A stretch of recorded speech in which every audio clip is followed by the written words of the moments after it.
বাইরে অঝোরে বৃষ্টি, প্রিয় বই আর ধোঁয়া ওঠা এক কাপ চা, দারুণ এক কম্বিনেশন।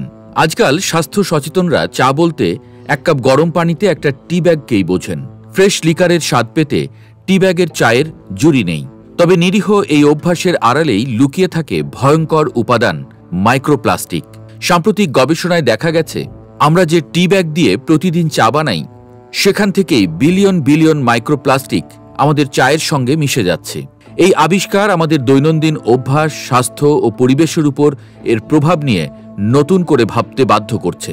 আসুন নিরাপদ চা উপভোগের বিষয়ে আরেকটু গভীরভাবে জানার চেষ্টা করি। টি ব্যাগে মাইক্রোপ্লাস্টিক কেন, কি বলছে গবেষণা? 2019 সালে কানাডার ম্যাকগিল বিশ্ববিদ্যালয়ের এক গবেষণায় প্রথমবার জানা যায় প্লাস্টিকের তৈরি টি ব্যাগ গরম পানিতে বিলিয়ন বিলিয়ন মাইক্রোপ্লাস্টিক এবং ন্যানোপ্লাস্টিক কণার জন্ম দেয়। 4টি ভিন্ন টি ব্যাগ নিয়ে পরীক্ষা করে দেখা যায় একটি মাত্র প্লাস্টিকের টি ব্যাগ থেকে প্রায় 11.6 বিলিয়ন মাইক্রোপ্লাস্টিক এবং 3.1 বিলিয়ন ন্যানোপ্লাস্টিক কণা পানিতে ছড়িয়ে পড়ে।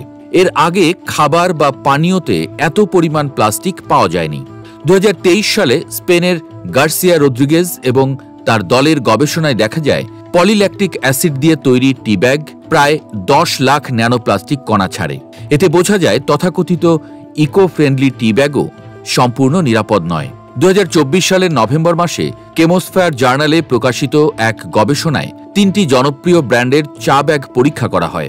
এতে আবারও প্রমাণিত হয় পলিপ্রোপিলিন টি ব্যাগ থেকে প্রতি মিলিলিটার চায়ে 1 বিলিয়নের বেশি মাইক্রোপ্লাস্টিক কণা মিশে যাচ্ছে। এই ফলাফল জনস্বাস্থ্যের জন্য একটি বড় উদ্বেগের কারণ হিসেবে বিবেচিত হচ্ছে।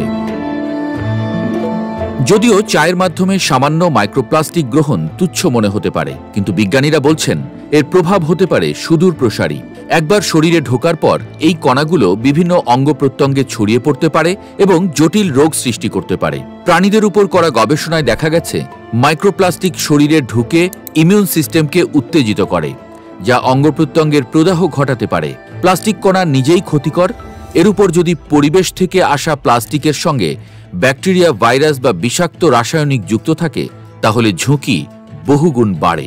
বিশেষজ্ঞরা বলছেন এই প্লাস্টিকের সঙ্গে থাকা এন্ডোক্রাইন ডিসরাপ্টিং কেমিক্যালস গর্ভাবস্থার মতো সংবেদনশীল সময়ে গুরুতর ক্ষতি করতে পারে, যার প্রভাব হতে পারে আজীবন।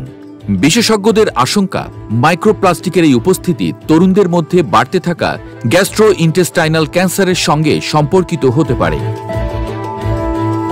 তবে সামান্য একটু সচেতনতাই কিন্তু এই পরিস্থিতিকে বদলে দিতে পারে।